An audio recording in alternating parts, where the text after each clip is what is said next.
Masa jabatan Panglima TNI Jenderal Andika Perkasa diketahui akan berakhir pada tahun ini. Namun ada kemungkinan bila diperpanjang. Munculnya kabar perpanjangan masa jabatan Panglima TNI Jenderal Andika Perkasa ini mengundang komentar banyak pihak, termasuk Ketua Badan Pengurus Sentra Inisiatif Al-A'raf.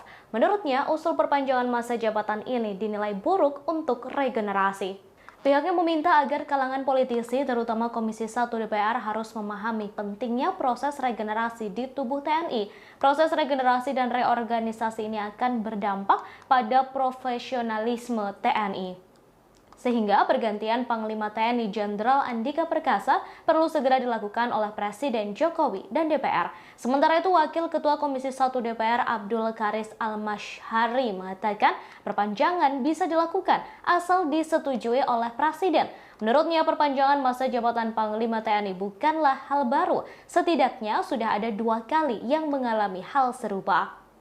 Satu di antaranya yang mengalami masa perpanjangan adalah Jenderal TNI Endriantono Sutarto yang menjabat sebagai Panglima di era Presiden Megawati Soekarno Putri. Pihaknya mengatakan Komisi 1 akan mendukung keputusan Presiden bila berencana memperpanjang masa jabatan Panglima. Meski begitu, hingga kini masih belum ada bahasan mengenai hal tersebut. Jika tak diperpanjang, maka Jokowi harus memilih pengganti Andika Perkasa melalui fit and proper test dalam waktu dekat.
Terima kasih sudah nonton.